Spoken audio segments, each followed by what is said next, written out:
गौरांगेर दुटी पदा जार धन संपदा दुटी पदा जार धन संपदा से जाने भक्ति रस सार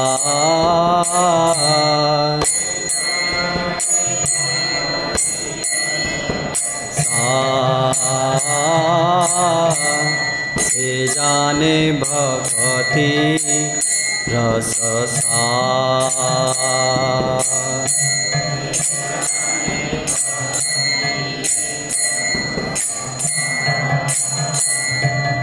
से जाने भक्ति रस सार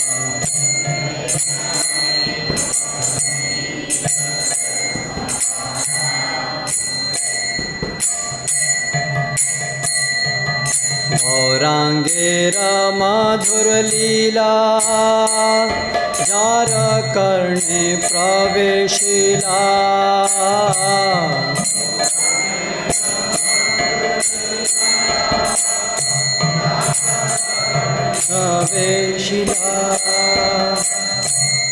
गौरांगेर मधुर लीला जार कर्णे प्रवेशिला गौरांगेर जार कर्णे प्रवेशिला हृदय निर्मल भेलो तार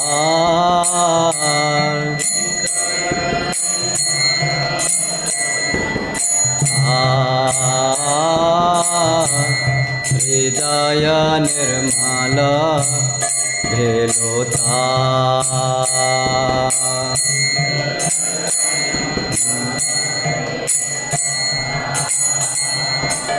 हृदय निर्मल भेलो तार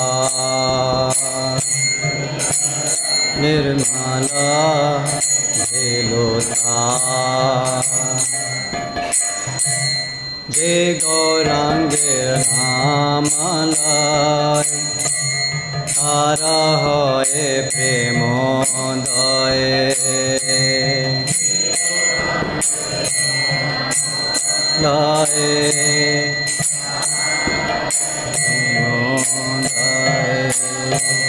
जे गौरांगेर नाम लय तार हये प्रेमोदय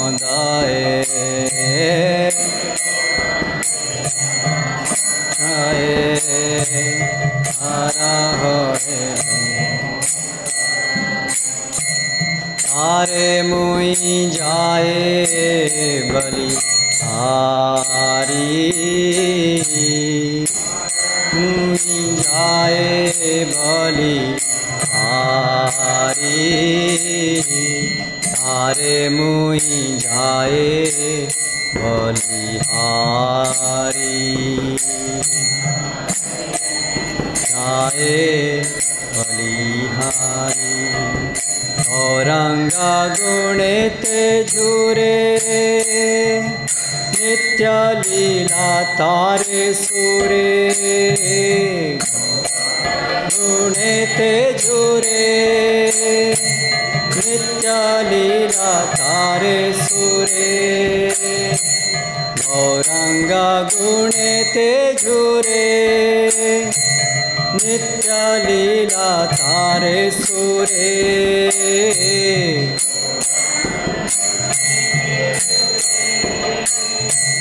नित्य लीला तारे सुरे से जान भक्ति आदि तारी भक्ति आदि तारी से जान भक्ति अधिकारी भक्ति अधिकारी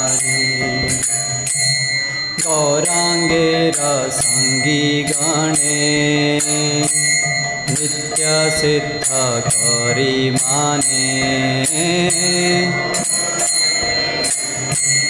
गणे नित्य सिद्ध करी माने गौरांगेर संगी गणे नित्य सिद्ध करी माने संगी गणे नित्य सिद्ध से जाए ब्रजेंद्र सुत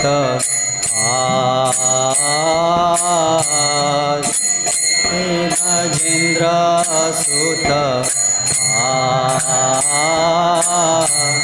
से जाए ब्रजेंद्र सुत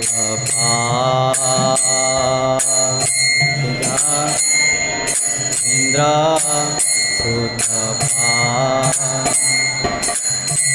श्री गौड़ा मंडल भूमि देव जाने चिंतामणि मंडल भूमि देव जाने श्री गौड़ा मंडल भूमि देव जाने चिंतामणि श्री गौड़ा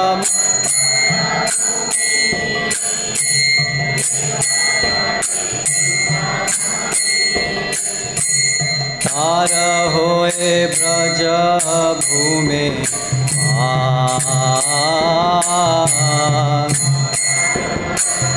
ब्रज भूमि तार होए ब्रज भूमि तार होए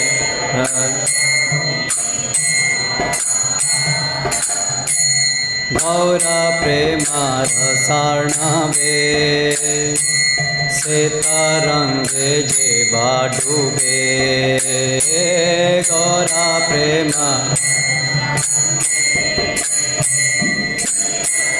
जे डूबे गौर प्रेम रसार्णवे से तरंगे जे डूबे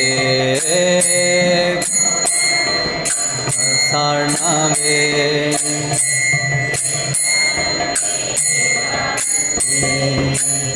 से राधा माधवंत रंगा से राधा माधव अंत रंगा से राधा माधव अंतरंगा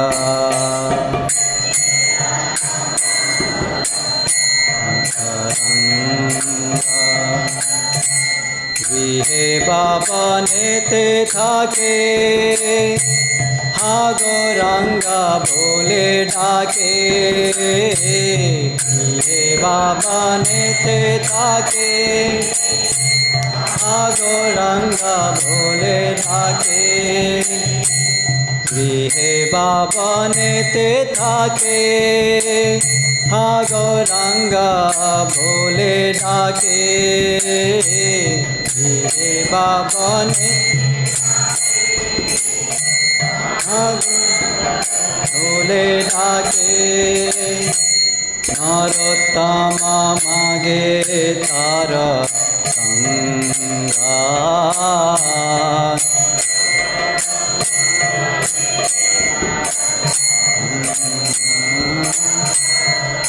नरोत्तम मागे तार संगा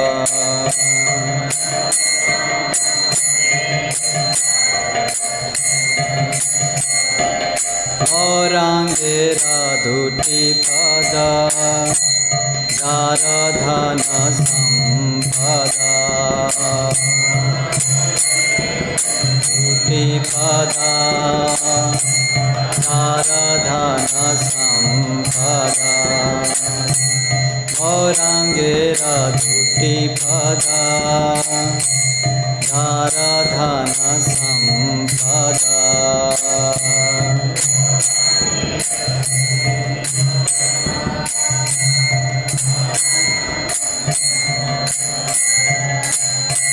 से जाने भक्ति रस सार।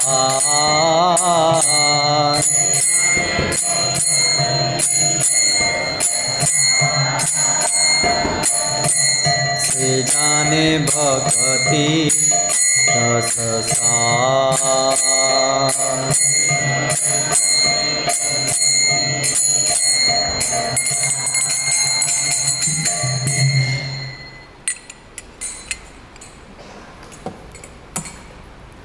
इसका गान का अर्थ इस प्रकार से है। ये नरोत्तम दास ठाकुर के द्वारा गाया हुआ भजन है। प्रार्थना से गौरंगेरा दुटी पद जार धन संपद से जाने भक्ति रस सार। श्री गौरांग के चरण युगल ही जिसका धन व संपत्ति हो, वही व्यक्ति भक्ति रस का सार जान सकता है। गौरांगेर मधुर लीला जार करने प्रवेशिला हृदय निर्मल भेलोतार। जिसके कानों में गौरांग की मधुर लीलाएं प्रवेश कर गई हों, उसका हृदय निर्मल हो जाता है। जे गौरांगेर नाम लय तारा है प्रेमोदय, तारे मुई जाए बलिहारी। जो गौरांग का नाम लेता है उसमें भगवत प्रेम का उदय होता है। मैं ऐसे भक्त पर बलिहारी जाता हूँ। गौरांग गुणेते झुरे नित्य लीला तारे स्फुरे, से जन भक्ति अधिकारी। जो गौरांग के गुणों में रमण करता हो, उसके अंदर राधा कृष्ण की नित्य लीला का स्फुरण होता है, वही व्यक्ति भक्ति का अधिकारी है। गौरांगेरा संगी गणे नित्य सिद्ध करी माने, से जाए ब्रजेंद्र सुत पाश। गौरांग के संगी गणों को नित्य सिद्ध मानने वाला व्यक्ति ब्रजेंद्र सुत श्री कृष्ण के पास उनके परम धाम को जाता है। श्री गौड़ मंडल भूमि जेबा जाने चिंतामणि, तार होय ब्रज भूमि वास। श्री गौरमंडल भूमि को जो चिंतामणि के रूप में जानता है, वह ब्रज भूमि में वास करता है। गौर प्रेम रसार्णवे से तरंगे जेबा डूबे, से राधा माधव अंतरंग। गौरांग के प्रेम के सागर की तरंगों में जो डूबता है, वह राधा कृष्ण का अंतरंग पार्षद बन जाता है। गृहेवा वनेते थाके हा गौरांगा बोले डाके, नरोत्तम मागे तार संग। वह गृह में रहे अथवा वन में, यदि वह हा गौरांगा बोलकर पुकारता है तो नरोत्तम दास उसका संग मांगता है। ओम ज्ञानतिमिरान्धस्य ज्ञानञ्जनशलाकया चक्षुरुन्मीलितं येन तस्मै श्रीगुरवे नमः। श्रीचैतन्यमनोभीष्टं स्थापितं येन भूतले, स्वयं रूपकदा मह्यं ददाति स्वपदान्तिकं। वन्देऽहं श्रीगुरो श्रितः पदकमलं, श्रीगुरून् वैष्णवांश्च। श्रीरूपं साग्रजातं सहगणरघुनाथान्वितं तं सजीवं, साद्वैतं सावधूतं परिजनसहितं कृष्णचैतन्यदेवं। श्रीराधाकृष्णपादान् सहगणललिता श्रीविशाखान्वितांश्च। जय श्रीकृष्णचैतन्य प्रभु नित्यानन्द, श्री अद्वैत गदाधर श्रीवासादि गौरभक्तवृंद। हरे कृष्णा कृष्णा कृष्णा हरे हरे, हरे राम राम राम हरे हरे। जय जय श्री चैतन्य जय नित्यानंद,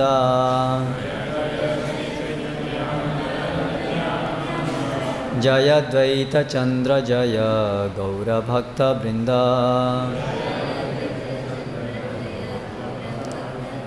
जय जय श्री चैतन्य जय नित्यानंद, श्री चैतन्य जय नित्यानंद, जय द्वैत चंद्र जय गौरभक्तवृंद, जय द्वैत चंद्र जय,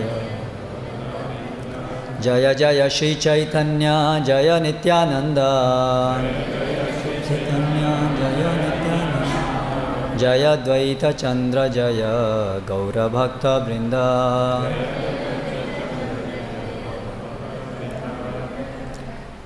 तो श्री चैतन्य शिक्षामृता का पाठ कुछ भाग का हम कर रहे हैं। उसमें कल हमने श्री चैतन्य महाप्रभु ने सनातन गोस्वामी को वाराणसी में जो शिक्षाएं दी संबंध ज्ञान के विषय में और फिर भक्ति अभिधेय के विषय में, वो हमने कुछ पढ़ा, जिसके अंतर्गत हमने देखा कि कैसे हम सभी जीव हैं, भगवान के विभिन्न अंश हैं, उनके अंश हैं, लेकिन भगवान को भूलने के कारण हम माया में आ गए हैं। और माया एक पिशाच की तरह से है जो हमें दंड दे रही है। दुर्गा देवी, उनके पास त्रिशूल है और इस प्रकार से 3 ताप हम सहन कर रहे हैं, जो कि सनातन गोस्वामी ने प्रश्न किया था कि मैं कौन हूँ, और क्या प्रश्न था, मुझे 3 ताप क्यों सताते हैं।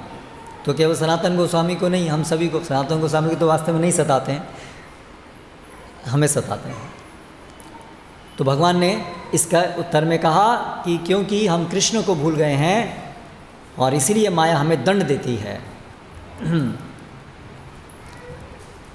फिर चैतन्य महाप्रभु ने बताया कि हालांकि शास्त्रों में अलग अलग आध्यात्मिक प्रगति के लिए अलग अलग उपाय बताए हैं, कर्म, ज्ञान इत्यादि, किंतु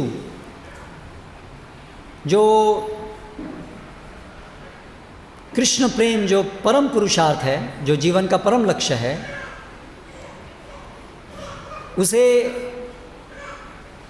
प्राप्त करने के लिए जो एकमात्र विधि है वो है भक्ति।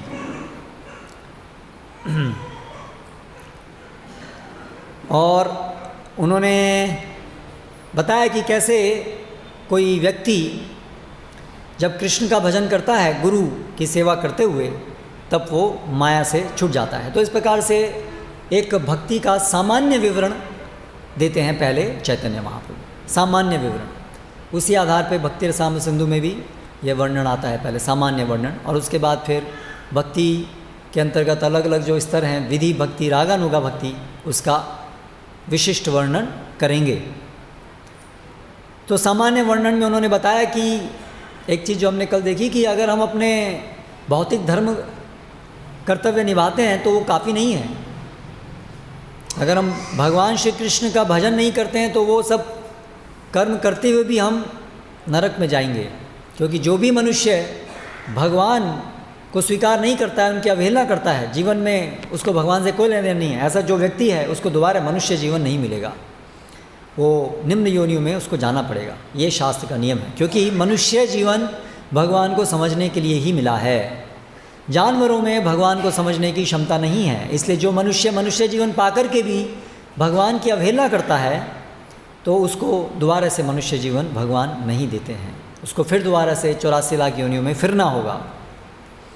इसके विपरीत जो व्यक्ति पूरे हृदय से भगवान की शरण ग्रहण कर लेता है, बोलता है तवास्मी, मैं आज से आपका हूँ, तो भगवान उसको अंततः माया के बंधन से छुड़ा देते हैं और अपने पास बुला लेते हैं। तो यहाँ तक हमने कल देखा। अभी इसके आगे वर्णन कर रहे हैं चैतन्य महाप्रभु सनातन गोस्वामी को।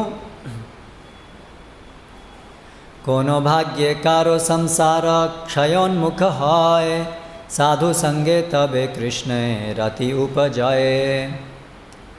तो अगर कोई भाग्य से किसी का जब इस संसार का बंधन खत्म होने का समय आ जाता है तो उसको साधु संग प्राप्त होता है और उसके माध्यम से कृष्ण में रति उत्पन्न होती है। तो अभी यहाँ विज्ञान बता रहे हैं चैतन्य महाप्रभु कि भक्ति में हमारा प्रवेश कैसे होता है, किसका भक्ति में प्रवेश होता है। तो हम देखते हैं कि हम तो बहुत लोगों को निमंत्रण देते हैं, ये गौ पूर्णिमा का निमंत्रण भी हमने बहुत लोगों को दिया होगा। हम जाते हैं, पुस्तक वितरण करते हैं, घर घर खटखटाते हैं सबका द्वार, लेकिन सब लोग का एक जैसा प्रत्युत्तर नहीं रहता है। कुछ लोग अरे बेकार बेकार जाओ यहाँ से, हमें कोई ज़रूरत नहीं। और कुछ लोग हैं जो उसको तुरंत सराहते हैं, हाँ बहुत ही अच्छा, बहुत ही। तो ये अंतर क्यों होता है? कुछ लोग आसानी से साधु संघ को स्वीकार करते हैं, शास्त्रों को स्वीकार करते हैं, हाँ भगवान तो है तो हमें पता है, हम जानते हैं, हमें विश्वास है। लेकिन कुछ लोग को बिल्कुल अरुचि होती है, हमें इससे कोई मतलब नहीं, या कोई भगवान नहीं है, हम सब जानते हैं, सब बेकार है। तो ये अंतर क्यों होता है? तो यहाँ पर आया है कौन भाग्ये, भाग्य से ऐसा होता है। तो अभी फिर प्रश्न उठेगा कि ये क्या मतलब है इसका, भाग्य से ऐसा होता है? तो ये क्या एक्सीडेंट है कि किसी को शास्त्रों में श्रद्धा होती है, किसी को नहीं होती है, किसी को साधुओं में श्रद्धा होती है, किसी को नहीं होती है? तो क्या ये बस आकस्मिक है? तो नहीं, भाग्य का यहाँ पर एक विशिष्ट अर्थ है। भाग्य का अर्थ है जो पूर्व जन्म में जो पुण्य किए हैं उसके फल स्वरूप एक प्रकार की मन स्थिति बनती है जिसको भाग्य कहते हैं। तो ये भाग्य दो प्रकार के होते हैं,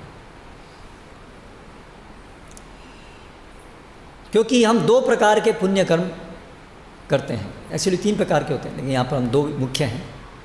एक है भोगोन्मुखी सुकृति और एक है भक्त्योन्मुखी सुकृति। एक प्रकार के पुण्य कर्म होते हैं जिनका उद्देश्य भौतिक जगत में सुख प्राप्त करना होता है, जैसे स्वर्ग जाने के लिए या भौतिक सुख प्राप्त करने के लिए किसी को, किसी निर्धन को खाना खिलाना, विद्या दान देना, प्याऊ लगवाना, पेड़ लगवाना जिससे कि पथिकों को छाया मिले, घाट को साफ करवाना। ऐसे शास्त्रों में पुण्य कर्म दिए हैं जिनको करने से हमारे आने वाले जीवन में हमें भौतिक सुख प्राप्त होगा। जो विद्या का दान करता है उसे अगले जन्म में अच्छी विद्या प्राप्त होती है, जो धन का दान देता है उसे बहुत धन प्राप्त होता है। ये सब पुण्य कर्म हैं।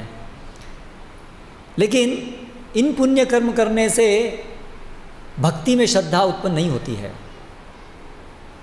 भक्ति में जो श्रद्धा है, आरंभिक श्रद्धा, वो जाने अनजाने में भगवान के भक्तों की प्रेरणा से या उनके आयोजन से जो हम भगवान की सेवा करते हैं उससे हमारी एक प्रकार की भाग्य बनता है जो भक्ति भाग्य है, भक्त्योन्मुखी सुकृति है, भक्ति करने के प्रति भाग्य है।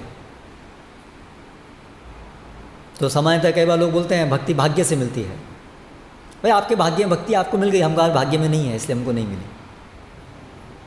लेकिन वो भाग्य सोचते हैं कि जैसे भौतिक पुण्य कर्म करते हैं उस भाग्य से भक्ति मिलती है, ऐसा नहीं है। भक्ति कभी भी भक्ति के अलावा और अन्य किसी चीज़ से प्राप्त नहीं हो सकती है। भक्त्या संजातया भक्ति, भक्ति भक्ति से ही प्राप्त होती है। तो भगवान के जो भक्त हैं वो भगवान की इच्छा पूरी करने के लिए धरातल पर हमेशा भगवान नाम का प्रचार करते रहते हैं, भगवान के संदेश का प्रचार करते रहते हैं, क्योंकि वो जानते हैं कि भगवान की तीव्र इच्छा है कि सभी बद्ध जीव अपनी इस दुर्गति से मुक्त हों और वापस घर वापस आ जाएं। भगवान ऐसी इच्छा करते हैं, इसलिए भगवान स्वयं भी आते हैं। तो भगवान के भक्त भगवान की इस महती इच्छा को जानते हैं और इसीलिए भगवान की सेवा करने के लिए नित्य रूप से प्रचार करने में का प्रयास करते हैं। वो इसीलिए घर घर जाते हैं, पुस्तक वितरण करते हैं, अलग अलग सत्संग कार्यक्रमों का आयोजन करते हैं, मंदिरों का निर्माण करते हैं, अर्च विग्रह सेवा करते हैं। अलग अलग अलग अलग प्रयासों से जो लोग जिनको कोई भी भगवान के विषय में रुचि नहीं है, सुनने की, भक्ति करने की रुचि नहीं है, जो भौतिक जगत को भोग करने में लगे हुए हैं, उन लोगों को ये सुकृति प्रदान करने के लिए, भाग्य प्रदान करने के लिए ये भगवान के भक्त ऐसे भक्ति का प्रचार करते हैं। तो उससे अनजाने में भी कई लोग भक्ति कर बैठते हैं। जैसे कोई भक्त प्रचार कार्य में जा रहा है तो उसको कोई लिफ्ट दे दी, अकेला जा रहा है धूप में पैदल चल के, तो अरे अरे आओ स्वामी जी बैठ जाओ। तो उसका कोई विशेष प्रयोजन नहीं था कि मुझे ये भक्त है उनकी सेवा करनी है, भगवान की सेवा करनी है, लेकिन ऐसे ही देखा चलो कोई है ले जाते हैं। लेकिन उससे क्या हुआ, उसने एक भक्ति कर दी, क्योंकि उसने भक्ति की भगवान की सेवा में भाग ले लिया।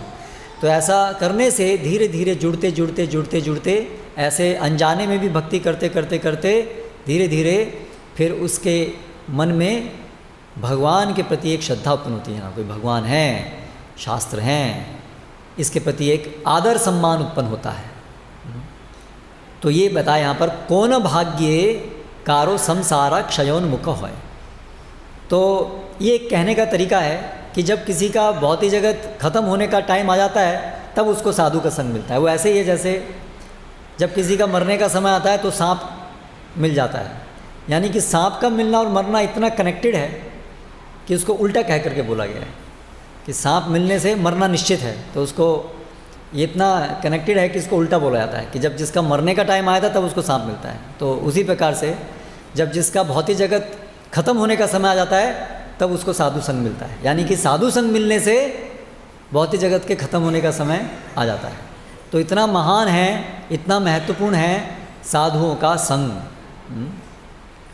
तो कोना भाग्य कारो संसार क्षयोन्मुख है, साधु संगे तबे कृष्ण रति उपजाए। तो साधु संग पहले तो वो श्रद्धा उत्पन्न करने से पहले साधु संग अनायास प्राप्त होता है। साधुओं के कारण हमें साधु संग मिलता है। हमारी कोई इच्छा नहीं होती है साधुओं के पास जाने की, लेकिन साधु हमारे पास आते हैं, उससे हमारी सुकृति बनती है, उससे हमारी श्रद्धा उत्पन्न होती है। लेकिन फिर श्रद्धा उत्पन्न होने पर हम साधु को ढूंढते जाते हैं। अभी आप लोग यहाँ पर आए हैं तो आप आए हैं, एक समय था जब हम आप लोगों के पास गए थे, है ना, खटखटाते हुए, अरे टाइम नहीं, अरे एक पुस्तक ले लो, अच्छा चलो ठीक है। लेकिन अभी आप लोग ढूंढते आए। तो ये दो स्तर हैं, है ना। तो पहले जो साधु संग है वो अनायास है, वो साधु के कारण है, इसलिए साधु ही भक्ति प्रदान करने वाला है। इसलिए भगवान को वो साधु बहुत प्रिय है जो भगवत भक्ति का प्रचार करता है, क्योंकि इस जगत में जीवों को उद्धार करने के लिए वही भगवान का प्रतिनिधि है। तो इसलिए ये बताया, कृष्ण यदि कृपा करे को न भाग्यवाने, गुरु अंतर्यामी रूपे शिखाए आपने। तो ऐसे किसी भाग्यवान के ऊपर, अभी जब कोई भाग्यवान हो जाता है, यानी कि किसी के अंदर वो सुकृति, भक्ति सुकृति आ जाती है, तो फिर भगवान जो उसके हृदय में बैठे हैं, गुरु अंतर्यामी। गुरु अंतर्यामी कौन है? परमात्मा।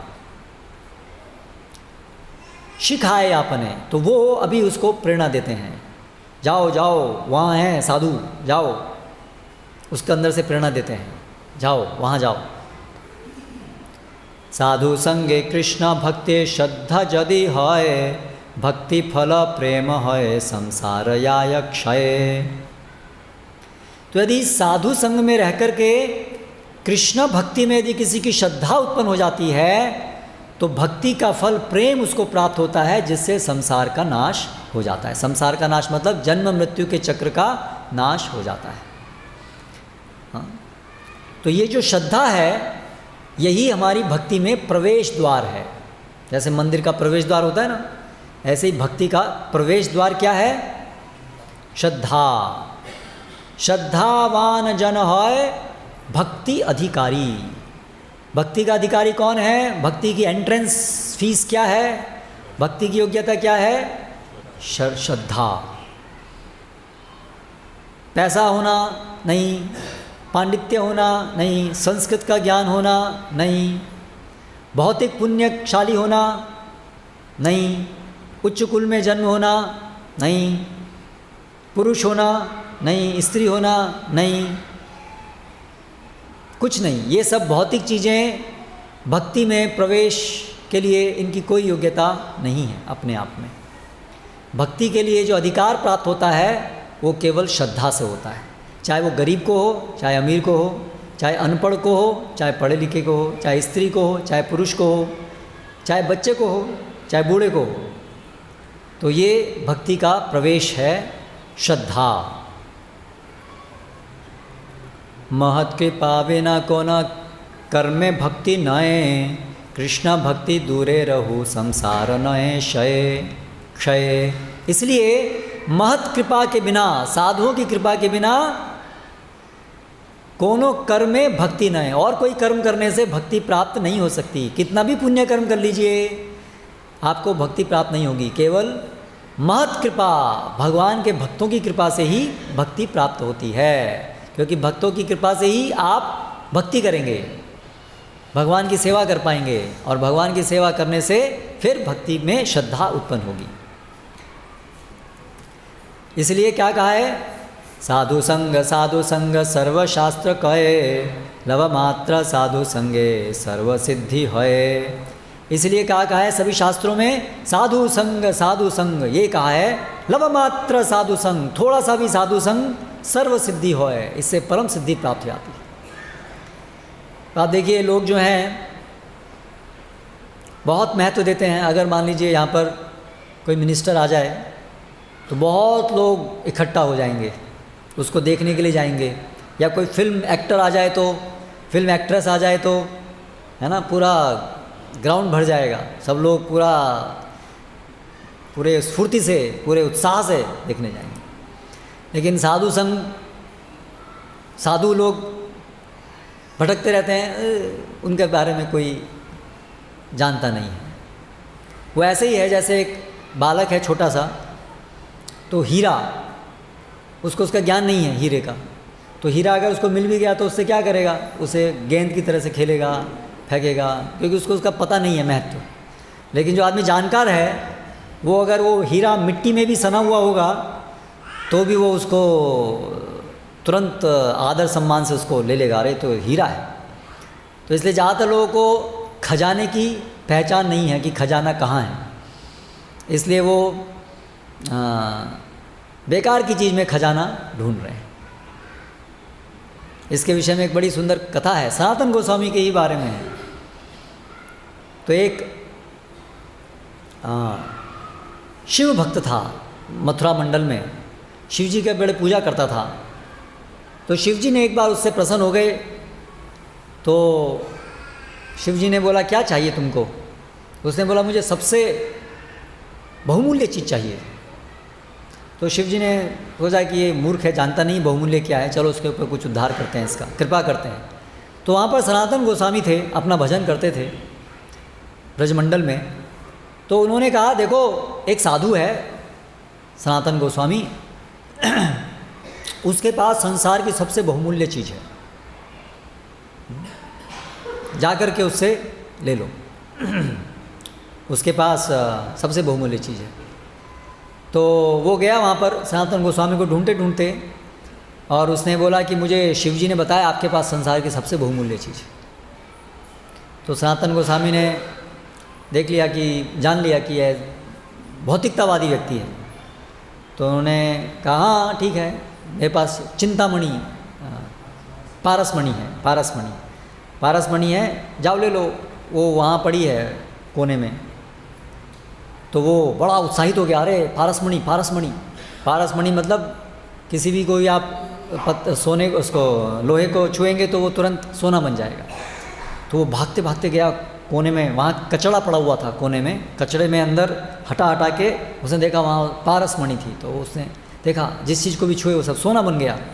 तो उसके तो सुख का कोई सीमा नहीं रही। उसको आज संसार का सबसे बड़ा खजाना मुझे मिल गया, और वो तो नाचता गाता हुआ उस मणि को लेकर के गया और हर चीज़ को छूने लगा और इकट्ठा करने लगा। ये भी सोना हो गया, वो भी सोना हो गया, वाह वाह ये भी सोना। उसके आनंद की कोई सीमा नहीं रही। थोड़ी देर बाद में उसको एक विचार आया कि ये साधु ने ये पारस मणि कचड़े के स्थान में क्यों रखी हुई थी? अगर ये संसार की सबसे बहुमूल्य चीज़ थी तो ये कचड़े में उसने क्यों रखी हुई थी? इसका मतलब उसने मुझे मूर्ख बनाया है, ठग लिया मुझे। ये उसके पास इससे बहुमूल्य कोई चीज़ होगी तभी उसने मुझे ठग लिया। ये कचड़े के पेटी में क्यों रखेगा कोई संसार की सबसे बहुमूल्य चीज़? तो वापस गया दौड़ते दौड़ते, बोला कि आपने मुझे मूर्ख बना दिया। अगर ये सबसे बहुमूल्य चीज़ है तो आप इसको कचड़े में नहीं रखते, आपके पास इससे बहुमूल्य चीज़ कोई है? तो सनातन गोस्वामी बोला हाँ है। बोला मुझे वही तो चाहिए। बोले अगर वो चाहिए आपको तो क्या करना पड़ेगा? सनातन गोस्वामी ने कहा कि जो पारस मणि है ना, पीछे यमुना नदी बह रही, पहले उसमें फेंक के आओ। तो आपको पारस मणि मिल जाए, कोई फेंकने को बोले बहुत मुश्किल है। लेकिन बोला भाई पहले फेंक के आओ तभी मिलेगी। तो उस आदमी ने कहा ठीक है, इससे कोई बहुमूल्य चीज़ होगी। तो उसने उसको फेंक दिया और फिर आया और फिर उसने पूछा अभी मुझे दीजिए। तो फिर सनातन गोस्वामी ने उसके ऊपर कृपा की और उसको हरि नाम हरे कृष्ण महामंत्र रूपी परम धन दिया, जिसके आगे संसार का सारा धन भी न्यून हो जाता है, बेकार हो जाता है। यम लब्ध्वा न परम लाभम मन्यते अधिकम तथा। तो वास्तव में भगवान, जिसको भगवान का प्रेम प्राप्त हो जाए, भगवान की सेवा का सुख प्राप्त हो जाए, भगवान की सेवा में उत्साह प्राप्त हो जाए, वो जान लेता है कि संसार में अभी और कुछ प्राप्त करने योग्य नहीं रह गया। क्योंकि बाकी सब चीज़ें तो आनी जानी हैं और उनसे कभी आत्मा की संतुष्टि नहीं होनी है। वो तो केवल मन को संतुष्ट कर सकती हैं, मैक्सिमम इंद्रियों को संतुष्ट कर सकते हैं, लेकिन उससे आत्मा की संतुष्टि नहीं होगी। क्योंकि आत्मा को पैसा नहीं चाहिए, आत्मा को बंगला गाड़ी नहीं चाहिए, आत्मा को प्रसिद्धि नहीं चाहिए, प्रशंसा नहीं चाहिए। ये सब मन को चाहिए या बुद्धि को चाहिए, शरीर को चाहिए। लेकिन हम ना तो मन है, ना तो हम बुद्धि हैं, ना तो हम शरीर हैं। तो इसीलिए ये सब भौतिक जगत की चीज़ें प्राप्त करके हमें कभी संतुष्टि नहीं होगी। हाँ, तो ये सबसे पहले हमें समझ में आना चाहिए। तो इसलिए महत कृपा बिना कोना कर्मे नहीं। साधु संग सर्वशास्त्र कहे, लव मात्र साधु संग सर्व। श्रद्धा शब्दे विश्वास कहे, सुदृढ़ निश्चय। कृष्ण भक्ति कैले सर्व कर्म कृत है। अभी श्रद्धा की परिभाषा बता रहे हैं। श्रद्धा मतलब नहीं है, श्रद्धा मतलब नहीं है कोई अंधविश्वास। सामान्य लोग क्या सोचते हैं, एक प्रकार का बस एक विश्वास। हाँ, हमारे पिताजी बोलते थे, या हमने वो सीरियल में देखा, बस इसलिए हमने ऐसा मानते हैं, या मन में लगता है। बस ऐसा सुपरफिशियल या छिछली श्रद्धा नहीं, बल्कि श्रद्धा का मतलब है विश्वास, सुदृढ़ निश्चय, पूरा निश्चय। क्या? कृष्ण भक्ति कैला सर्व कर्म कृत है।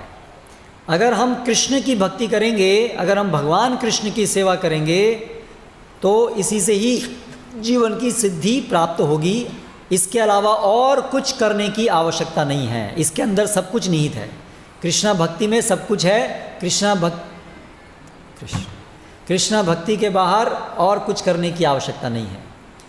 कोई पुण्य कर्म करने की जरूरत नहीं है, कोई अन्य ज्ञान मार्ग पालन करने की जरूरत नहीं है, और कोई कर्तव्य शेष नहीं रह जाता अगर हम कृष्ण को समर्पित हो जाते हैं। कृष्ण भक्ति करने के वाले व्यक्ति के लिए और कोई कर्तव्य शेष नहीं है, सब कर्तव्य उसके अंदर निहित हैं। तो ये विश्वास को कहते हैं श्रद्धा, है ना, ये श्रद्धा। कृष्ण भक्ति जन्म मूल है साधु संग। What is this? अभी भी किसी का फ़ोन अगर चालू है तो कृपया करके हाथ जोड़ के विनती है कि उसको साइलेंट में रख दीजिए, डिस्टर्बेंस मत कीजिए। अभी देख लीजिए निकाल करके।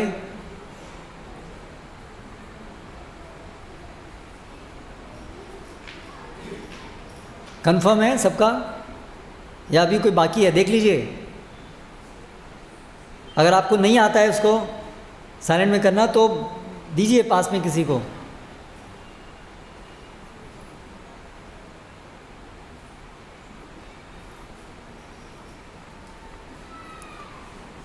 कृष्ण भक्ति जन्म मूल। कृष्ण भक्ति का जन्म कैसे होता है, उसका मूल क्या है? साधु संग। कृष्ण भक्ति का जन्म कैसे होता है? साधु संग से होता है। और कृष्ण प्रेम जन्मे तेनो पुनः मुख्य अंग। और कृष्ण प्रेम प्राप्त होने पर भी उसका जो मुख्य अंग है वो साधु संग रहता है। इसलिए साधु संग हमेशा से, आरंभ से, मध्य में और हमेशा के लिए साधु संग चाहिए। इसलिए भक्ति करने के लिए साधु संग वो आधार है। प्राप्त करने के लिए, भक्ति करने के लिए, दोनों के लिए साधु संग जरूरी है। इसलिए इतना महत्व है भक्तों का संग। और जितना भक्तों का संग जरूरी है उतना ही और साथ में क्या क्या जरूरी है? असत संग त्याग ऐ वैष्णव आचार, स्त्री संगी एक असाधु कृष्ण भक्त आर। तो साधु संग बहुत जरूरी है और उतना ही जरूरी है असत संग त्यागना। असत संग त्यागना। असत संग क्या क्या है? स्त्री संगी।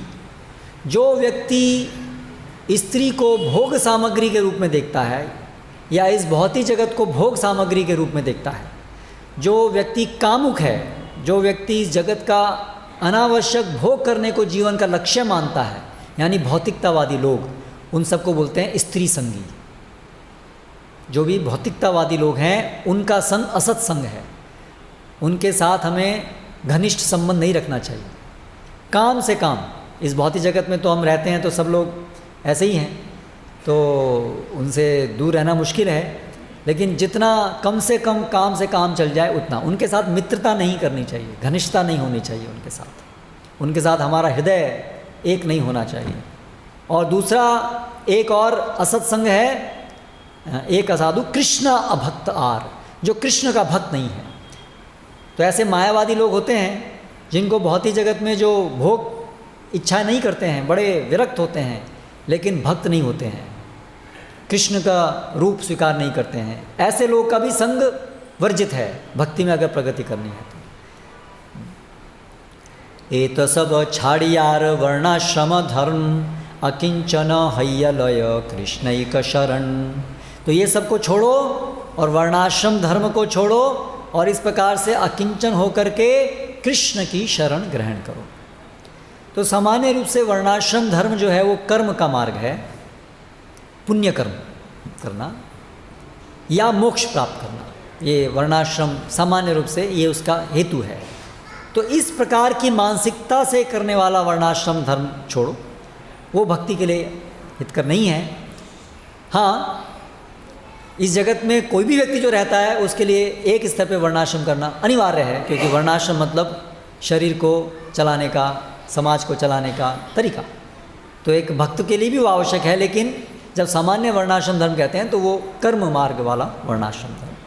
तो उन सबको छोड़ करके अकिंचन, अकिंचन किसी भौतिक जगत की कोई भी वस्तु में आसक्ति से रहित होकर के कृष्ण ही का शरण, कृष्ण की शरण ग्रहण करें।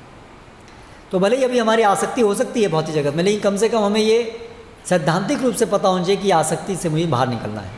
ऐसी इच्छा, ऐसी समझ कम से कम होनी चाहिए। शरणागतेर अकिंचनेर एक ही लक्षण, तारा मध्य प्रवेश है आत्मसमर्पण। तो जो लोग अकिंचन हैं, जैसे विरक्त होते हैं मायावादी लोग भी, और शरणागति में जो शरणागत हैं कृष्ण के, उनके एक जैसे लक्षण होते हैं, लेकिन जो शरणागत हैं उनमें एक एक्स्ट्रा है आत्मसमर्पण। वो कृष्ण को समर्पित होते हैं। शरण लैया करे कृष्ण आत्मसमर्पण, कृष्ण तारे करे तत्काले आत्मसम। जो कृष्ण की शरण लेता है, आत्मसमर्पण कर देता है, भगवान आज से हम आपके हैं, ऐसा जो हृदय में पूरा मान लेता है, तो वो तभी तत्क्षण उसी समय कृष्ण उसको अपने समान कर लेते हैं। अपने समान कर लेते हैं मतलब हम कृष्ण नहीं बन सकते, कभी कृष्ण नहीं बन जाते हैं, लेकिन हम भी तीनों गुणों से परे चले जाते हैं। हम भी योग्य बन जाते हैं तीनों गुणों को लांघने के लिए।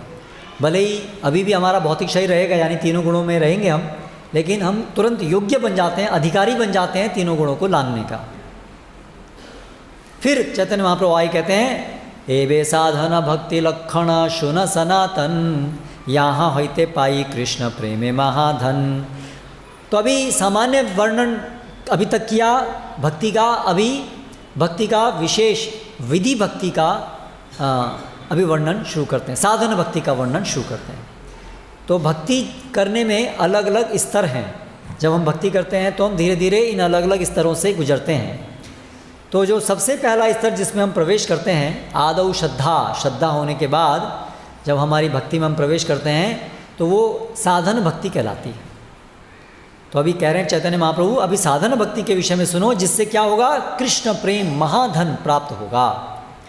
श्रवणादि क्रिया तार स्वरूप लक्षण तटस्थ लक्षण उपजाए प्रेम धन। इस जो साधन भक्ति है उसका स्वरूप लक्षण, केंद्रीय गुण, केंद्रीय गुण क्या है, श्रवण आदि क्रिया। तो श्रवण कीर्तन स्मरण ऐसे करके 9 अंग वाली जो भक्ति क्रिया है वो है साधना भक्ति। ये उसका लक्षण है, ये उसका मुख्य लक्षण है। तो अभी भक्ति कैसे संचारित होती है उसकी बात अभी शुरू हो रही है कि हमें क्या क्या करना होता है, भक्ति की प्रक्रिया क्या है। तो प्रवेश हो गया, श्रद्धा से प्रवेश हुआ, अभी प्रवेश करके हम अंदर आ गए। भगवान वहाँ हैं, प्रवेश द्वार वहाँ है, ठीक है, वहाँ से वहाँ तक जाना है, यात्रा तय करनी है, ठीक है। प्रवेश हुआ श्रद्धा से, प्रवेश करते ही पहला जो हमारा कदम है वो है ये साधना भक्ति, ठीक है। तो ये पहला कदम है हमारा साधना भक्ति। उसके बाद दूसरे आगे कदम आएंगे भाव भक्ति, फिर उसके आगे प्रेम भक्ति, वो है वहाँ तक पहुँचना। उसके पहले ये सब बीच के कदम हैं। तो ये जो साधना भक्ति है, ये जो साधना भक्ति है, श्रवणम कीर्तनम विष्णु स्मरणम पाद सेवनम अर्चनम वंदनम दास्यम सख्यम आत्मनिवेदनम इति पुंसार्पिता विष्णु भक्तिश्चेन्नव लक्षणा। प्रहलाद महाराज बताते हैं ये 9 लक्षणों वाली, 9 अंगों वाली भक्ति है, नवविधा भक्ति। ये है क्रिया जो साधना भक्ति में की जाती है। नित्य सिद्ध कृष्ण प्रेम साध्य कभु नय श्रवणादि शुद्ध चित्ते करय उदय। चैतन्य महाप्रभु फिर क्या कहते हैं कि जो साधना भक्ति से जो हमें कृष्ण प्रेम प्राप्त होगा, नित्य सिद्ध है ये जीव के पास हमेशा से है, नित्य है, ये जीव के पास हमेशा से है। साध्य कबू न है, साध्य मतलब जो प्राप्त करने का लक्ष्य जिसका जो होता है उसको बोलते हैं साध्य, और उसको प्राप्त करने की जो विधि होती है उसको क्या बोलते हैं, साधन। तो हम बोलते हैं ना, पूछते हैं आपकी साधना कैसी चल रही है, साधन, साधन किस साधन से आए हैं आप, करेक्ट। सामान्य बोलते हैं किस साधन से आए हैं, स्कूटर से आए हैं, कार से आए हैं। तो साधन मतलब आने का मार्ग का यूज़, जो आप तरीका जो अपनाते हैं उसको बोलते हैं साधन। और फिर जहाँ साधन से हम जहाँ पहुँचते हैं उसको बोलते हैं साध्य। तो प्रेम, कृष्ण प्रेम साधन है, साध्य है। कृष्ण प्रेम साध्य, ये हमें प्राप्त करना है, और कृष्ण प्रेम साध्य, और साधन क्या है, भक्ति। तो ये जो कृष्ण प्रेम जो साध्य है वो कोई नई चीज़ नहीं है जो हमें प्राप्त करनी है, वो हमेशा से हमारे हृदय में ही है, लेकिन अभी वो ढकी हुई है, छुपी हुई है। इसलिए ये जो भक्ति है वो क्या है, श्रवण आदि शुद्ध चित्ते करय उदय। ये जो साधना भक्ति क्या करती है, ये श्रवण इत्यादि की जो साधना विधि है साधना भक्ति की, वो हृदय को साफ करके वो जो नित्य रूप से हमारे हृदय में सबके अंदर कृष्ण प्रेम है उसको बाहर प्रकाशित कर देती है। तो इसलिए कोई नई चीज़ नहीं है जो हमें प्राप्त करनी है, क्योंकि हम हमेशा से कृष्णदास हैं, हम सब के अंदर कृष्ण प्रेम है ही, हमेशा से है, लेकिन अभी हम भूल गए हैं उसको, वो ढक गया है। इसलिए हमें बड़ा इससे कॉन्फिडेंस होना चाहिए कि हम जो प्राप्त करने जा रहे हैं वो हमारे पास है। कोई ऐसी चीज़ नहीं है कि पता नहीं प्राप्त होगा कि नहीं होगा। जैसे अगर किसी को मान लीजिए ओलंपिक चैंपियन बनना है तो ज़रूरी नहीं है आप कितना ही प्रयास कर लें आप बन पाएंगे कि नहीं बन पाएंगे।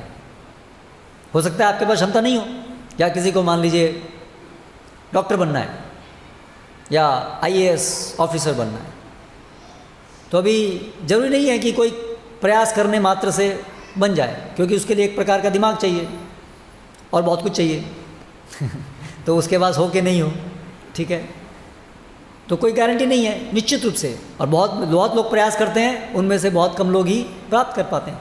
तो क्या भक्ति भी ऐसी चीज़ है क्या कि बहुत से लोग प्रयास करेंगे और उनमें से कोई एक प्राप्त कर पाएगा, बाकी लोग अक्षम हैं, सक्षम नहीं है? ऐसा है क्या भक्ति में?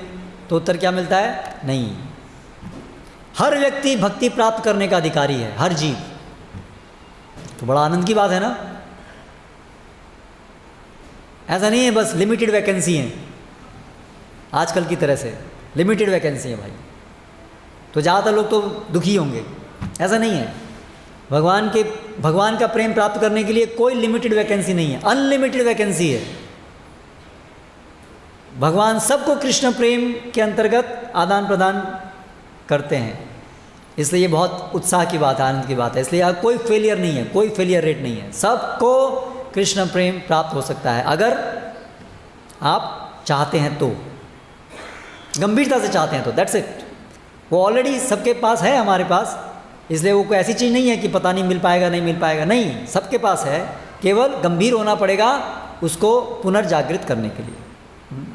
तो ये एक महत्वपूर्ण भक्ति के विषय में समझ है जो हमारे अंदर होनी चाहिए। एत साधन भक्ति द्वित प्रकार, एक वैधि भक्ति रागानुगा भक्ति यार। अभी क्या कह रहे हैं चैतन्य महाप्रभु कि ये साधना भक्ति कितने प्रकार की होती है? 2 प्रकार की होती है। ये साधना भक्ति 2 प्रकार की होती है। कौन कौन सी? एक वैधि भक्ति और दूसरी रागानुगा भक्ति। एक कौन सी? वैधि भक्ति और दूसरी रागानुगा भक्ति।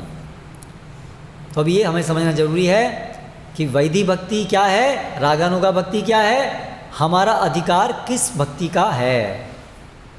जो हमने कल वर्णन किया था कि भारत में बहुत लोग भक्ति करते हैं और कई लोग हैं जो तुरंत अपने को सोचने लगते हैं कि हम गोपी हैं, हम यशोदा हैं, हम राधा हैं। कुछ दिन पहले एक न्यूज़ आई थी, कई साल पहले, कोई एक पुलिस ऑफिसर था तो अचानक उसको लगा कि मैं जो है राधा हूँ और उसने जो है वो साड़ी पहनना शुरू कर दिया। तो ऐसे हैं, आप वृंदावन में जाएंगे कई लोग, तो वो लोग इस प्रकार से सिखाते हैं कि तुरंत आप गोपी बन सकते हो, और वो स्त्रियों की आवाज़ में बात करने लगते हैं और बहुत कुछ ऐसा करते हैं। तो लेकिन चैतन्य महाप्रभु जो स्वयं भगवान श्री कृष्ण हैं वो हमें सिखाएंगे कि भक्ति कैसे होती है। तो भक्ति का सबसे पहला जो स्तर है वो होती है विधि भक्ति, है ना। रागहीन जन भजे शास्त्रेर आज्ञाए, वैधि भक्ति बलि तारे सर्वशास्त्र गाए। तो जो भी जिनके अंदर भी अभी कृष्ण के प्रति राग नहीं है वो किस भक्ति के लिए अधिकारी हैं?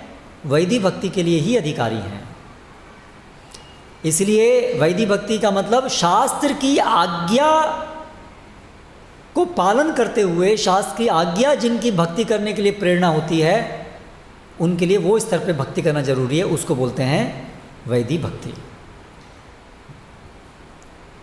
जिनके अंदर भगवान के प्रति अत्यधिक आसक्ति है, जैसे जब भगवान ब्रज में लीला कर रहे थे 5000 साल पहले, तो अभी नंद बाबा थे, यशोदा थे, उन्होंने ये सत्संग अटेंड किया था भक्ति करने के लिए। उनको एडवर्टाइजमेंट मिला था, बुक डिस्ट्रीब्यूशन हुआ था, कृष्णा बुक पढ़िए, जानिए कृष्ण को और उनको भक्ति कीजिए। नंद बाबू कोई गया था कोई बुक डिस्ट्रीब्यूशन करने? नहीं। गोपियों को? नहीं, उनको ये कोई एडवर्टाइजमेंट नहीं हुआ।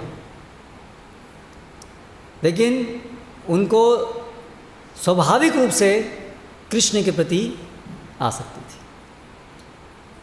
उसी प्रकार से वसुदेव थे, देवकी, तो अभी उनके पुत्र के रूप में भगवान आए, तो इसलिए उनको तो अपने आप, जैसे एक माता को अपने बच्चे से कैसे राग होता है, उसको कोई विचार नहीं करना पड़ता, अच्छा ये मेरा बच्चा है इसलिए मुझे इससे प्रेम करना है, ऐसे कैलकुलेशन नहीं करता ना माता कोई। बच्चा है, बस स्वाभाविक रूप से प्रेम उमड़ता है हृदय में। इसको बोलते हैं राग। जो अपने आप स्वाभाविक रूप से आसक्ति होती है उसको राग बोलते हैं। वो बुद्धि से नहीं, डिक्टेट नहीं होता है कि इससे प्रेम करो, है ना, वो अनायास होता है। तो वसुदेव को या वृष्णिजन जो थे उनको भगवान के प्रति आसक्ति क्यों थी? क्योंकि वो उनका रिलेशन था, इस वजह से थी।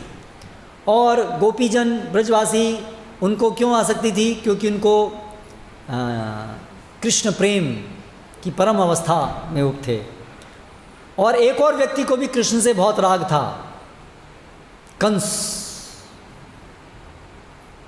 कंस को भी बहुत कृष्ण का हमेशा चिंतन रहता था, सोते जागते बहुत याद करता था कृष्ण को, है ना। उसको भी किसी ने भगवद गीता से तो नहीं, कुछ और वो कोई और नास्तिक बुक नहीं दी उसको उसको कोई नास्तिक लोगों ने जा कर के उसको प्रीचिंग नहीं किया कि तुम कृष्ण से द्वेष करो, करेक्ट। स्वाभाविक रूप से कृष्ण के प्रति द्वेष, तो ये भी एक प्रकार का राग है, लेकिन ये स्वाभाविक होता है। तो यहाँ बताया राग ही न जन, जिनके अंदर ऐसा स्वाभाविक कृष्ण के प्रति आसक्ति नहीं है वो भक्ति कैसे करेंगे? जिनके अंदर स्वाभाविक कृष्ण के प्रति राग है उनको तो सोचने की जरूरत नहीं पड़ती कि ये कृष्ण भगवान है इसलिए मुझे इनकी सेवा करनी है। लेकिन हम सब लोग की वो स्थिति है क्या?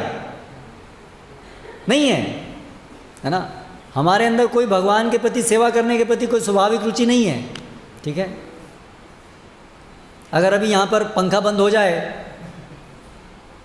मच्छर काटने लगे, तो हम लोग ये कृष्ण के विषय में सुनने को छोड़ करके बाहर चले जाएंगे, ठीक है। इसका मतलब में राग नहीं है ना। जब तक सब शरीर ठीक है, बढ़िया व्यवस्था है, और प्रसाद भी मिलना चाहिए बाद में, वो भी ज़रूरी है। आप बोलेंगे भाई भूखे पेट भजन करो, तो भूखे पेट भजन ना होए भाई, है ना। तो जिसको राग होता है उसको पड़ी नहीं होती है कि भाई खाना मिलेगा, प्रसाद मिलेगा, नहीं। उसको तो रमण, उसको तो भगवान की सेवा में बाकी सब चीज़ भूल जाता है, खाना पीना सोना भी भूल जाता है, खाना ही भूल जाता है। इसको बोलते हैं राग, है ना। तो हमारे अंदर है? किसी के अंदर नहीं है। ऐसे कितने लोग हैं संसार में जिनके अंदर ये है? वो तो बहुत बहुत बहुत मुश्किल है, बहुत विरला कोई होगा जिसके अंदर ऐसा राग होगा, है ना। तो बहुत लोग भजन करते हैं, अरे कान्हा तू तो मारो, और बहुत सब, लेकिन एक दिन खाना मत दीजिए तो वो सब मंजीरें बंद हो जाएंगी तो वो राग नहीं है उनके अंदर। तो इसलिए वो सब के लिए भक्ति, उनको कौन सी भक्ति करनी होगी? उनको विधि भक्ति करनी होगी। ये है शास्त्र का नियम, ये है भगवान कृष्ण का वचन, चैतन्य महाप्रभु का वचन। तो इसलिए हम सब लोगों को विधि भक्ति करनी है। विधि भक्ति मतलब हमारे को प्रेरणा कहाँ से मिलेगी भक्ति करने की? शास्त्र की आज्ञा से। शास्त्र की आज्ञा क्या है? कि हम भगवान के दास हैं, इसलिए आपको भगवान की सेवा करनी चाहिए। ये बुद्धि से समझ करके शास्त्रों का ज्ञान प्राप्त करने के कारण हम भगवान की सेवा करते हैं, ना कि भगवान से आसक्त हैं इसलिए सेवा करते हैं। समझ में आ रहा है ना ये बात? विधि भक्ति में और राग भक्ति में ये अंतर है ना। इसलिए हमें शास्त्र पढ़ने चाहिए, क्योंकि हमें वही तो प्रेरणा देने वाले हैं। मृत्यु आएगी, हाँ आएगी, पढ़ो जल्दी, अरे शाह भक्ति करनी है। पेंडेमिक आ गया, अभी 3rd वेव 4th वेव आने वाली है, चलो निकलना यहाँ से, है ना। नहीं तो प्रेरणा नहीं मिलेगी, है ना।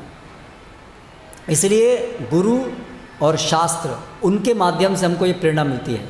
बार बार हमें विचार आता है कि हम भगवान के दास हैं, हम यहाँ पर फंसे हुए हैं, निकलो। तो ये सुनते हुए सुन करके हमको प्रेरणा मिलती है।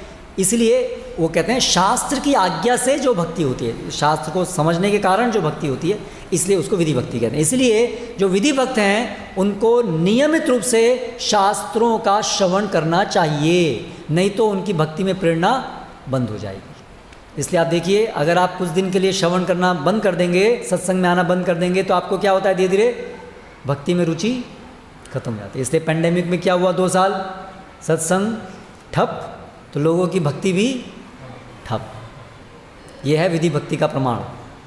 अगर साधु संग नहीं करेंगे, सुनेंगे नहीं रेगुलर, तो भक्ति में उत्साह कम हो जाएगा। तो इसका उल्टा क्या है, अगर भक्ति में उत्साह बरकरार रखना है तो क्या करना होगा, नियमित साधु संग में श्रवण करना ही होगा, नहीं तो आपकी भक्ति में उत्साह नहीं रहेगा। विविधांग साधन भक्तिर बहुत विस्तार, संक्षेपे कहिए किछु साधनांग सार। तो साधना भक्ति के बहुत सारे अंग हैं, 9 मुख्य अंग हैं। उन 9 को बहुत सारे छोटे छोटे अंगों में बांटा जा सकता है, जिससे कि पूरा जीवन, हर दिन जो भी हम क्रिया करते हैं उसमें वो बहुत सारे अंग हैं जो साधना भक्ति के भाग बनते हैं।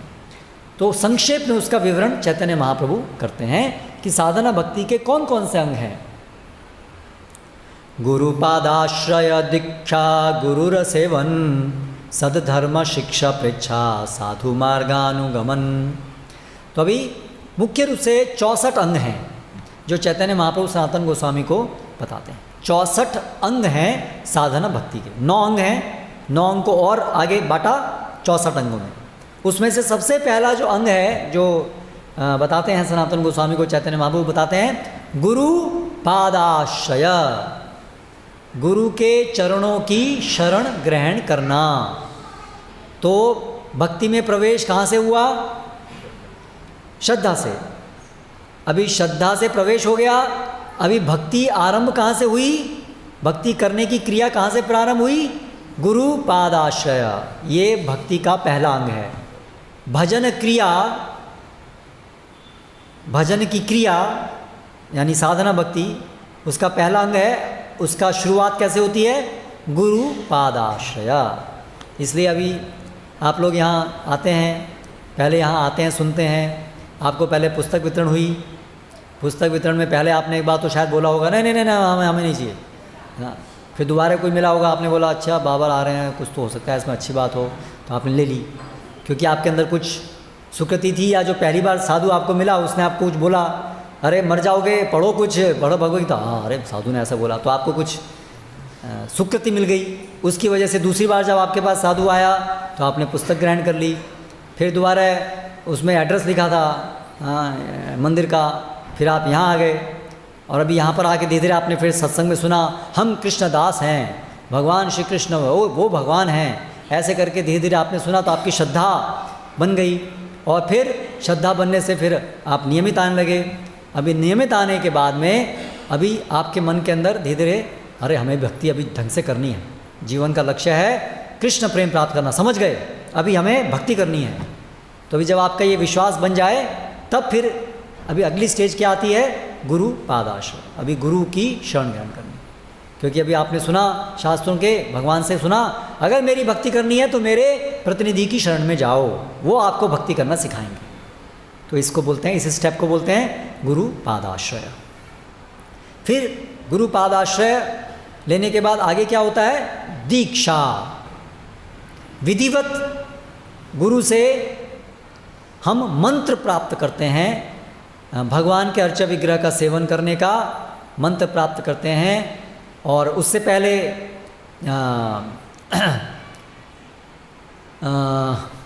गुरु की शरण जो ग्रहण करते हैं, उससे हरे कृष्ण महामंत्र अपराध रहित होने का रास्ता हमको गुरु प्रदान करते हैं। हरे कृष्ण महामंत्र सब लोग ले सकते हैं, लेकिन गुरु का शेल्टर, पादाश्रय लेने से वो जो हमारे अपराध हैं, अपराध रहित होकर के नाम लेने का मार्ग गुरु खोलते हैं। गुरु की जब हम शरण में जाते हैं तो उससे अपराध रहित होकर के नाम हम लेना सीखते हैं। गुरु हमें क्या सिखाते हैं, अपराध रहित होकर के नाम लेना सिखाते हैं। तो इस तरह से हम हरे कृष्ण महामंत्र लेने के लिए अधिकारी बनते हैं, अपराध रहित होकर के लेना के अधिकारी बनते हैं गुरु पादाश्रय से। और उसके बाद फिर आगे चल के दीक्षा होती है। दीक्षा में हम वैष्णवी दीक्षा मंत्र प्राप्त करते हैं, जिससे हम अर्चा विग्रह की सेवन भी कर सकें, और साथ साथ गुरु सेवन, और साथ साथ में गुरु की अलग अलग प्रकार से सेवा करते हैं। ये सब भक्ति के अंग हैं, भी ये सब प्रक्रिया सुनाई जा रही है। तो गुरु सेवन, अभी गुरु का सेवन 2 प्रकार से हो सकता है, वपु सेवा और वाणी सेवा। वपु सेवा, जो गुरु होते हैं वो नित्य भगवान की सेवा में लगे रहते हैं, उनका शरीर भगवान की सेवा में लगा रहता है, तो उनकी शरीर की सेवा, उनके रहने की व्यवस्था करना, और प्रचार कार्य में जा रहे हैं तो उनके लिए असिस्टेंस करना इत्यादि, ये सब वपु सेवा में आता है। और वाणी सेवा जो उनका आदेश है भक्ति करने का, उस आदेश को पालन करना वो वाणी सेवा के अंदर आता है। तो इस प्रकार से पहला अंग है गुरु पादाश्रय, फिर है दीक्षा, फिर गुरु सेवन, फिर अगला है सद्धर्म शिक्षा पृच्छा, गुरु से विनम्र भाव से जिज्ञासा करना, जैसे सनातन गोस्वामी ने की ना, ऐसे जिज्ञासा करना कि गुरु महाराज हमें भगवत गीता के विषय में सुनाइए, भागवतम के विषय में बताइए, हाँ ये सब विषय में उनसे जिज्ञासा प्राप्त करना। लेकिन आजकल आप देखिए तो लोग दीक्षा कैसे लेते हैं, ज़्यादातर लोग कभी जा रहे हैं किसी सम्मेलन में गए, हजारों लोग इकट्ठा थे, अनाउंसमेंट हुआ अचानक, भाई किसी को दीक्षा लेनी है, 400 रुपये फीस है, फीस जमा करो, दीक्षा हो जाएगी। अच्छा आपको भी लेनी दीक्षा, आप भी ले रहे हो, हाँ चलो हम भी ले लेते हैं फिर तो ऐसे करके लोग जो है दीक्षा लेते हैं। बहुत से लोग गए थे, अनाउंसमेंट हुआ, सब वो ले रहे थे, लाइन लगी हुई थी दीक्षा की, हम भी लाइन में लग गए। जैसे प्रसाद की लाइन में लगते हैं ऐसे दीक्षा की लाइन में लग जाते हैं, है ना। तो ना तो उन्होंने,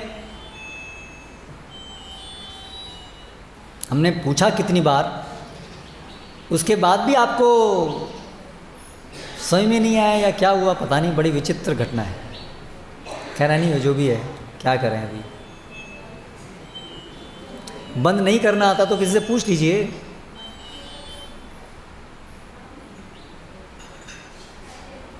हरे कृष्ण।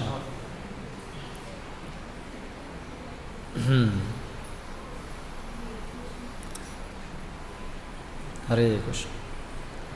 तो और फिर दीक्षा लेके, दीक्षा हो गई, 400 रुपये हो गए, सब दीक्षा ले रहे थे, हमने दीक्षा ले ली, और उसके बाद एक मंत्र मिल गया, गुरु मंत्र मिल गया, और बहुत से बहुत गुरु महाराज का फ़ोटो लगा दिया आल्टर में, फिर बस ख़त्म हो गया, हमारा दीक्षा हो गई, गुरु ने मंत्र दे दिया, अभी हम मंत्र बोलते हैं बस। दीक्षा के बाद में गुरु से पूछना, प्रश्न पूछना नहीं।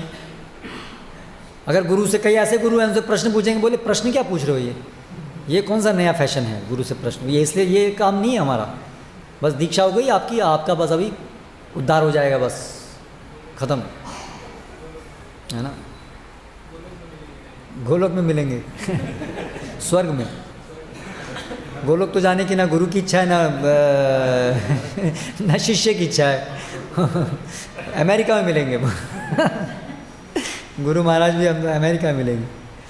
तो नहीं, दीक्षा में शिष्य को, दीक्षा का होता है दिव्य ज्ञानम यतो दद्यात्, दीक्षा का मतलब होता है जिसमें गुरु हमें भगवान के विषय में दिव्य ज्ञान दे, उसको दीक्षा कहते हैं। वो उसका सार है दीक्षा लेने का। केवल मंत्र लेना और वो हवन हो जाना वही दीक्षा नहीं है, उसका सार है गुरु से ज्ञान प्राप्त करना। तो गुरु जो है शास्त्रों का ज्ञान रखता है और शास्त्रों के आधार पर हमें कृष्ण के विषय में बताता है, हमें भक्ति के विषय में बताता है, और इसके विषय में शिष्य पूछता है। तो ये अगला अंग है भक्ति का। और फिर साधु मार्गानुगमनम, जो महान भक्त हुए हैं भगवान के, उनके द्वारा दिखाए गए रास्ते पर चलना, ये है भक्ति का एक और अंग। तो इसलिए हमें पूर्ववर्ती आचार्य ने कैसे भक्ति की, जैसे आप देखिए श्रीमद् भागवतम में उल्लेख है, प्रहलाद महाराज ने भक्ति कैसे की, ध्रुव महाराज ने भक्ति कैसे की, कुंती महारानी ने भक्ति कैसे की, परीक्षित महाराज ने भक्ति कैसे की, सुखदेव गोस्वामी ने कैसे की, है ना, नारद मुनि ने भक्ति कैसे की। तो ये सब विवरण क्यों दिया हुआ है, जिससे कि हम उनके उदाहरणों से समझ पाएँ भक्ति ऐसे होती है। मन माने ढंग से भक्ति नहीं होती है। भक्ति साधु मार्गानुगमनम, साधुओं के दिखाए हुए रास्ते पे होती है। तो इसके लिए क्या करना होगा, सुनना होगा प्रहलाद चरित्र को, ध्रुव चरित्र को सुनना होगा, तभी तो हम जानेंगे कि प्रहलाद महाराज ने भक्ति कैसे की, है ना। और कुछ सुनेंगे नहीं, मन माने हिसाब से बस हम गोपी हो गए, तो वो सब दिखावा है, उससे कोई भक्ति नहीं होने वाली है। अपने मन को संतुष्टि है और भीड़ लग जाएगी, अरे अरे वो तो बड़ा, वो तो महान भक्त हो गया, लेकिन वो केवल दिखावा है, उसको बोलते हैं सहजियापन। तो ऐसे सस्ती भक्ति भगवान को कभी आकृष्ट नहीं करती है। तो इसलिए चैतन्य महाप्रभु ने हमको ये वास्तविक भक्ति करना सिखाया है। फिर आगे चैतन्य महाप्रभु कहते हैं, और आगे अंग क्या है, भक्ति और संपन्न करने के लिए क्या करना चाहिए, कृष्ण प्रीत्य भोग त्याग, कृष्ण तीर्थे वास, यावन निर्वाहा प्रतिग्रह एकादशी उपवास। कृष्ण की प्रसन्नता के लिए इस जगत में जो भी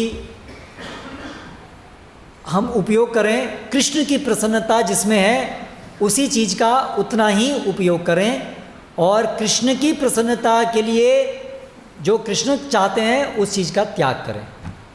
तो हमारा भोग और त्याग, हम किस चीज़ का उपयोग करेंगे और किस चीज़ का त्याग करेंगे, उसका मानदंड क्या है? कृष्ण की प्रसन्नता। जो कृष्ण को प्रसन्न करने वाला है उसको हम अपनाएंगे, और जो कृष्ण को प्रसन्न करने वाला नहीं है उसको हम त्यागेंगे। तो बिना मतलब का उपवास नहीं करेंगे भक्त, है ना।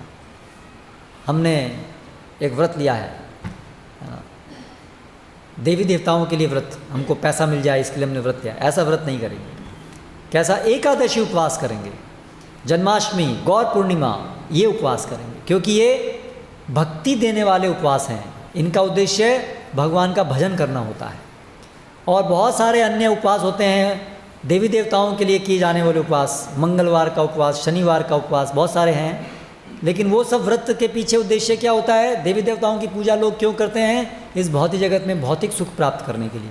इससे सारी जो आरती होती हैं, है ना, विघ्न विनाशक, है ना, या संकट मोचक मोचन, ये सब जो हैं, इन सब के पीछे हमारा उद्देश्य होता है भौतिक कुछ प्राप्त करना। लेकिन भगवत भक्त इसलिए वो सब हेतु से ये सब उपवास नहीं करते हैं। वो केवल कृष्ण संबंधित जो अवसर हैं, भगवान कृष्ण जन्माष्टमी है, या भगवान के महान भक्तों का आविर्भाव दिन है, तिरोभाव दिन है, ऐसे, या एकादशी व्रत, वो भक्त लोग करते हैं। तो ऐसे करके चैतन्य महाप्रभु ने 64 अंग बताए। आप चैतन्य चरितामृत लेंगे तो आपको उसमें 64 अंग मिल जाएंगे, या भक्ति रसामृत सिंधु जो चैतन्य महाप्रभु के मुख्य अनुयायी रूप गोस्वामी ने लिखा, उसमें भी ये सब वर्णित है। तो जिनके पास नहीं है वो लोग भक्ति रसामृत सिंधु लीजिए या ये चैतन्य चरितामृत लीजिए, दोनों भी लीजिए। अभी सार रूप में इन 64 में से 5 जो हैं वो बड़े मुख्य हैं। 64 अंग में से 5 जो हैं वो बड़े मुख्य हैं। इनको तो सबसे पहले करना ही करना चाहिए। कौन कौन से हैं? साधु संग नाम कीर्तन भागवत श्रवण मथुरावास श्री मूर्तिरा श्रद्धाय सेवन। तो ये 5 मुख्य हैं। पहला है साधु संग, दूसरा नाम कीर्तन, तीसरा भागवत श्रवण, चौथा मथुरावास, और 5वां श्री मूर्तिरा श्रद्धाय सेवन, भगवान की मूर्ति का श्रद्धा से सेवन। ये 5 मुख्य हैं। तो पहला कौन सा है इसमें से? साधु संग। इसलिए हमारे जो ये इस्कॉन मंदिर है उसका पूरा आयोजन इसी प्रकार से है कि सब लोग ये 64 अंग करें। अगर आप मंदिर का कार्यक्रम पालन करेंगे तो आप देखेंगे आपके सारे के सारे ये अंग भक्ति के अपने आप हो रहे हैं। वो सब सुबह मंगला आरती आना, जप करना, तुलसी प्रदक्षिणा करना, भगवान का विग्रह है उनके लिए आरती अटेंड करना, ये सब अंग हैं भक्ति के अलग अलग। प्रणाम करना, जो भी है ये सब भक्ति के अंग सिखाए जा रहे हैं यहाँ पर। तो ये सब वैज्ञानिक विधि है, शास्त्रों पे आधारित है, मन गणन नहीं है ना। तो केवल आप अगर प्रभुपाद की शिक्षा के अनुसार, आचार्यों की शिक्षा के अनुसार ये सब कार्यक्रम में आते रहेंगे तो आपकी भक्ति होती रहेगी। तो इसलिए नियमित साधु संग में आइए, पहला आपका मुख्य अंग हो रहा है। दूसरा क्या करते हैं? नाम कीर्तन। आप देखिए हम लोग के हर एक कार्यक्रम में क्या होता है? हरे कृष्णा कृष्णा कृष्णा हरे हरे, हरे राम राम राम हरे हरे। ये भक्ति का बड़ा महत्वपूर्ण अंग है। नाम कीर्तन। कीर्तन अलग अलग प्रकार का होता है। नाम, भगवान के दिव्य नामों का गुणगान जब हो, उनको तेज स्वर में जब हम गाते हैं तो उसको, उस कीर्तन को क्या बोलते हैं? नाम कीर्तन। तो इसलिए सुबह मंगला आरती के समय में वहाँ नाम कीर्तन होता है, फिर गुरु पूजा के समय में नाम कीर्तन होता है, फिर संध्या आरती के समय में नाम कीर्तन होता है ना। और फिर जब भी करते हैं वो भी एक अंग है, तो नाम कीर्तन। और फिर उसके बाद भागवत श्रवण, श्रीमद् भागवत का श्रवण करना।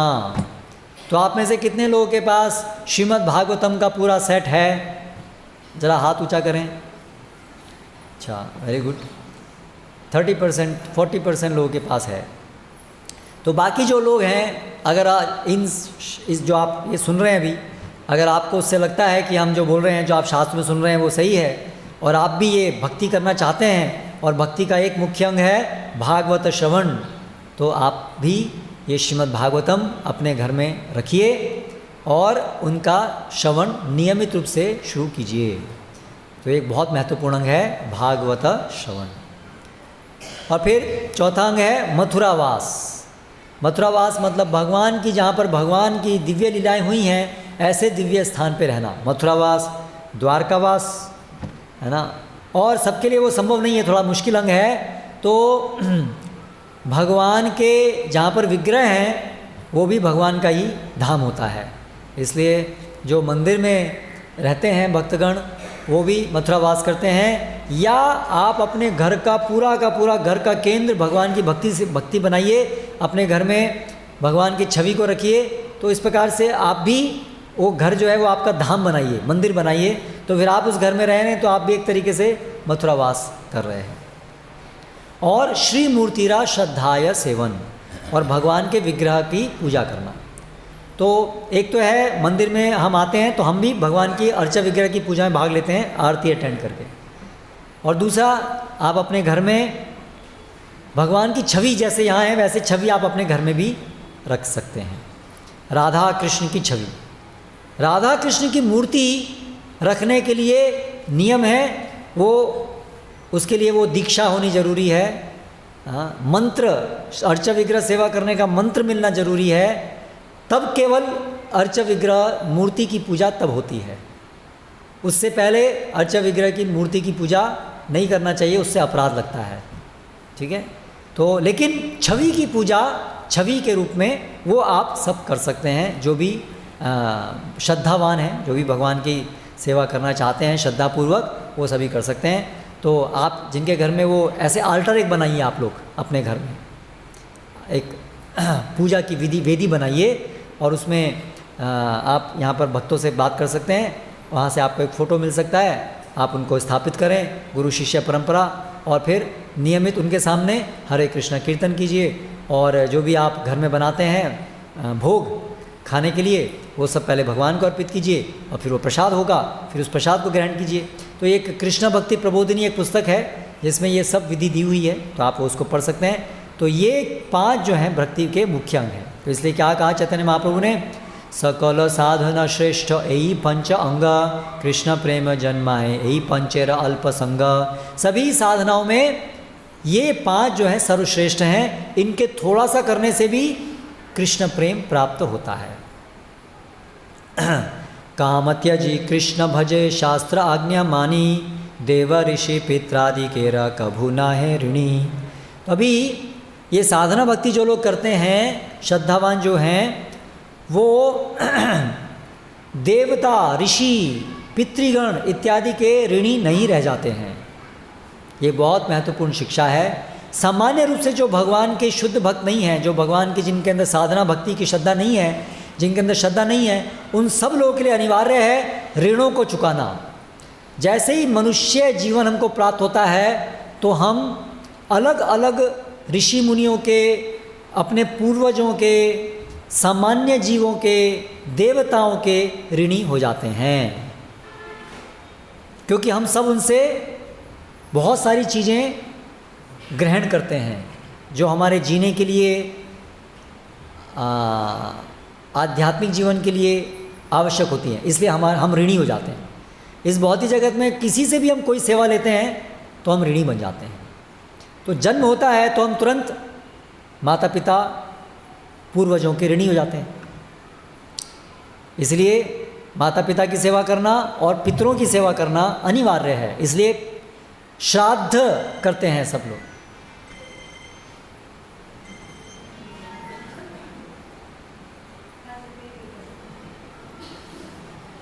कोई आशा नहीं है।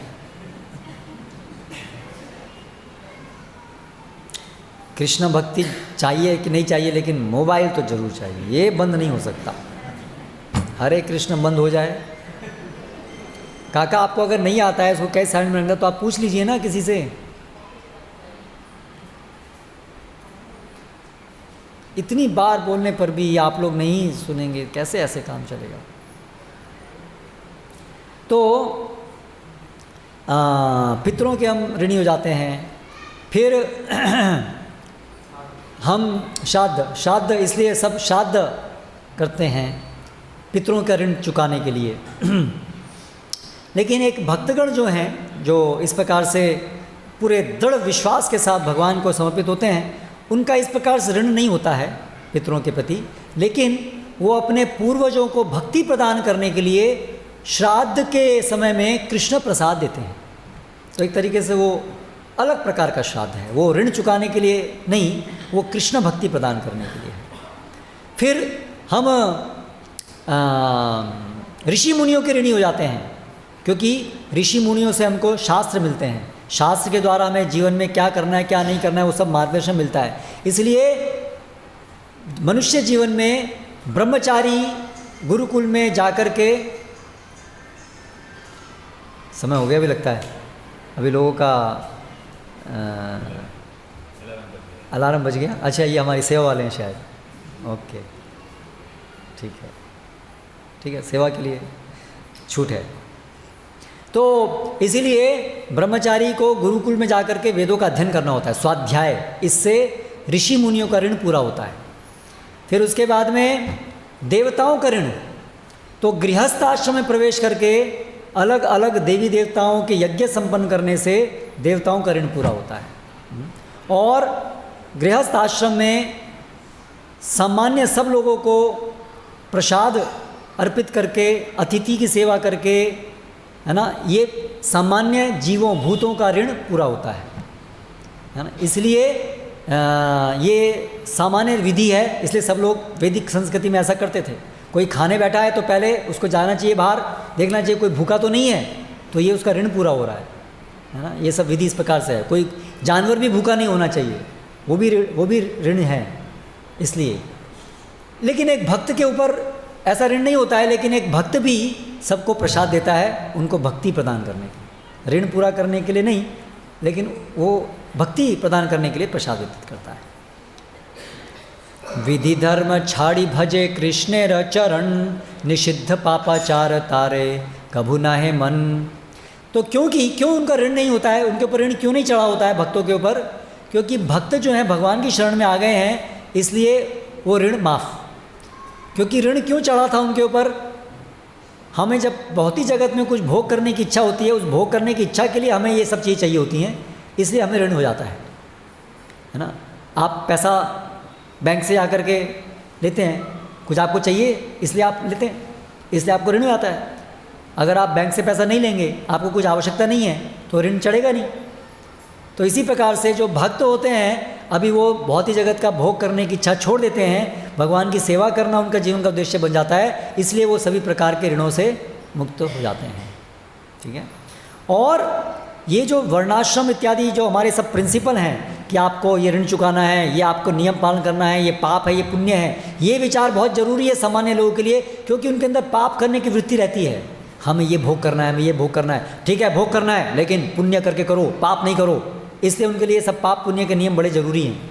लेकिन एक भक्त के अंदर तो पाप करने की स्वभाव से वृत्ति नहीं होती है, उसका तो जीवन अभी भगवान को समर्पित हो गया है, इसलिए उसके लिए अभी ये पाप पुण्य का विचार करने की आवश्यकता नहीं है, क्योंकि स्वभाव से वो पाप नहीं करता है। ऐसा नहीं कि भक्त को छूट है पाप करने की, है ना। भक्त स्वभाव से पाप नहीं करता है, इसलिए उसको पाप करने के लिए बोलने की जरूरत नहीं है ना। जैसे कोई आदमी कभी मांस खाता ही नहीं है तो उसको बोलने की जरूरत नहीं, मांस मत खाओ, वो खाता ही नहीं है, उसको स्वाभाविक रूप से उसकी इच्छा ही नहीं है ऐसा। अज्ञाने वह यदि पाप उपस्थित कृष्ण तानरे शुद्ध करे ना करे प्रायश्चित। अगर अनजाने में कभी किसी भक्त से पाप हो भी जाता है तो भी उसको प्रायश्चित करने की जरूरत नहीं है कर्मकांड के अंतर्गत, केवल उसको भगवान का भजन कीर्तन चालू रखे, उसी से ही वो अनजाने में जो पाप हो गया है उसका फल खत्म हो जाएगा। वैधि भक्ति साधनेरा कहिलुन विवरण, रागानुगा भक्तिरा लक्षण सुना सनातन। तो इस तरह से सनातन गोस्वामी को चैतन्य महाप्रभु ने वैधि भक्ति का वर्णन किया, और अभी रागानुगा भक्ति का वर्णन करेंगे। ये उत्तम बहुत आगे के स्तर की भक्ति है ना। तो इसका संक्षिप्त में केवल हम थोड़ा सा बताएंगे, और इसके बाद कक्षा समाप्त करेंगे। रागात्मिका भक्ति मुख्य व्रजवासी जने तारा अनुगत भक्तिरा रागानुगा नामे। तो रागानुगा भक्ति किसे कहते हैं? जो ब्रजवासी हैं, ब्रजवासी मतलब जो भगवान के नित्य ब्रज के अंदर पार्षद हैं, जैसे नंद बाबा, यशोदा, गोपीगण, उन सब भक्तों को रागात्मिका भक्त कहते हैं, क्योंकि उनके हृदय में नित्य रूप से भगवान के प्रति असीमित राग है, इसलिए उनको रागात्मिका भक्त कहते हैं। ये सब भगवान के ब्रजवासी गण हैं। तो केवल ब्रज में रहने से ब्रजवासी नहीं बनते हैं। अगर ब्रज में बहुत लोग रहते हैं लेकिन उनका उद्देश्य तो पैसा कमाना होता है, तो उनको ब्रजवासी नहीं कहते हैं। ब्रजवासी मतलब जिनको ऐसे यशोदा मैया की तरह से, गोपी गणों की तरह से, जिनको भगवान में अनायास प्रेम होता है, अत्यंत सेवा वृत्ति होती है, उनको रागात्मिका भक्त कहते हैं। ऐसे रागात्मिका भक्तों के पद का अनुसरण करते हुए जो भक्ति होती है उसको रागानुगा भक्ति कहते हैं। इष्टगाढ़ तृष्ण रागेर स्वरूप लक्षण इष्टे आविष्टता यही तटस्थ लक्षण। तो ये जो राग है इसके गुण क्या हैं? गाढ़ तृष्णा, भगवान में बड़ी प्रगाढ़ तृष्णा, कृष्ण के लिए पागल है, दिन रात उन्हें कृष्ण कृष्ण कृष्ण कृष्ण, उसके बिना रह ही नहीं सकते हैं। ऐसी तृष्णा उनके अंदर होनी चाहिए, ये लक्षण है। और दूसरा, उनका चित्त दिन रात भगवान में ही रत रहता है और कुछ दिमाग में रहता ही नहीं है उनके, चाहें तो भी वो कुछ और नहीं सोच सकते हैं। ये दो लक्षण जिनके अंदर हैं उनको बोलेंगे रागात्मिका भक्त, और वो अधिकारी हैं राग भक्ति के। जिनके अंदर ये लक्षण नहीं है वो रागा भक्त नहीं है, उनको रागा भक्ति का प्रयास नहीं करना चाहिए, वो सब विधि। तो ये हम क्यों बता रहे हैं, ये चैतन्य क्यों बताएं? समझने के लिए कि हम सब किसके अधिकारी हैं।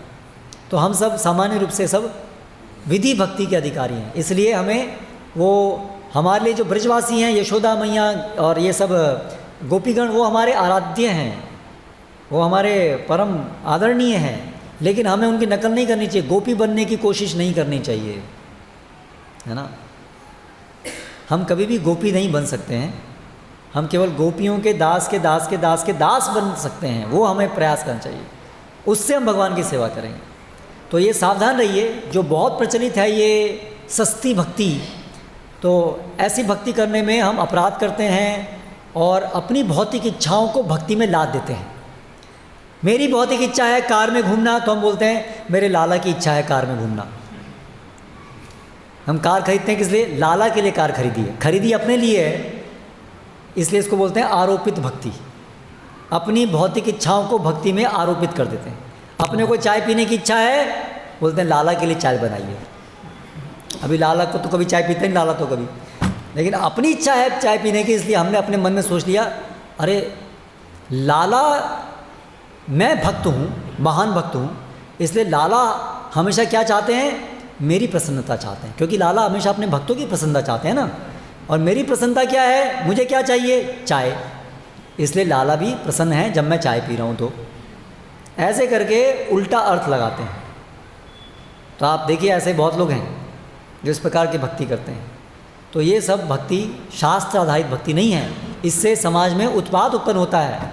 तो ऐसी भक्ति नहीं करनी चाहिए, ऐसे लोगों का उनसे भक्ति सीखनी नहीं चाहिए।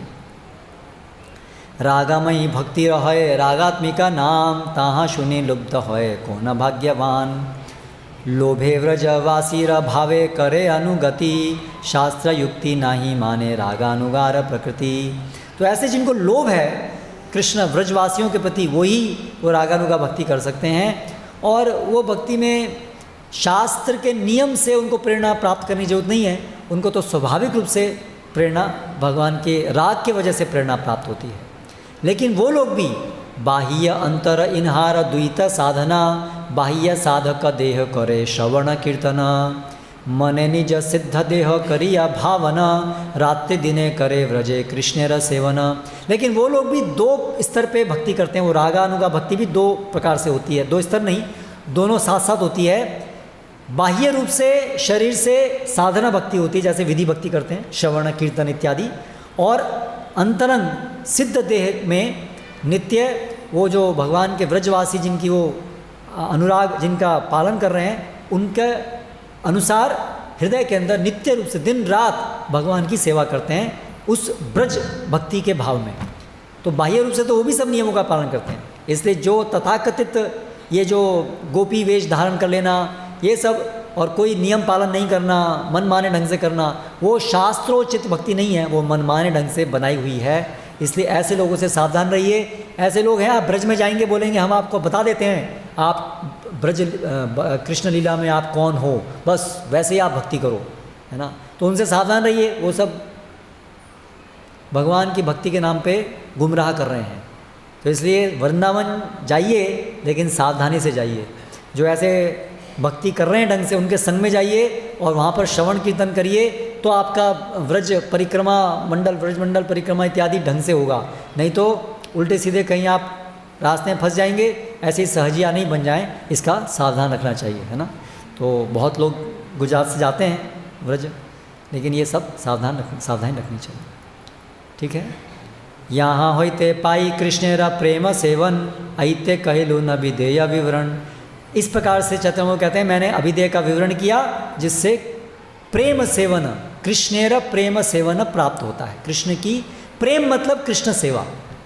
प्रेम मतलब नहीं है बस मन में प्रेम है, करना कुछ नहीं है कृष्ण के लिए, उसको प्रेम नहीं कहते हैं। प्रेम मतलब कृष्ण की सेवा करने के लिए पागल, उसको बोलते हैं कृष्ण प्रेम। और स्वयं इंद्रिय भोग करने के लिए कोई प्रयास नहीं, कोई इच्छा नहीं, उसको प्रेम बोलते हैं। प्रेम की परिभाषा ये है, आत्मेंद्रिय प्रीतिवांछा, कृष्णेन्द्रिय प्रीतिवांछा, तारे कहे प्रेम, आत्मेंद्रिय क्या है, आत्मेंद्रिय प्रीतिवांछा, तारे कहे काम, कृष्णेन्द्रिय प्रीति इच्छा, धारे प्रेम नाम। तो कृष्ण की इंद्रियों को संतुष्ट करने की प्रगाढ़ इच्छा है, और अपनी इंद्रियों को संतुष्ट करने की इच्छा जीरो, इसको बोलते हैं प्रेम, ठीक है। तो यहाँ इसके साथ समाप्त करते हैं। कल आगे और गौर लीला करेंगे, अगर कृष्ण भगवान की इच्छा हुई तो। हरे कृष्ण। श्री चैतन्य महाप्रभु की जय। श्रील प्रभुपाद की जय।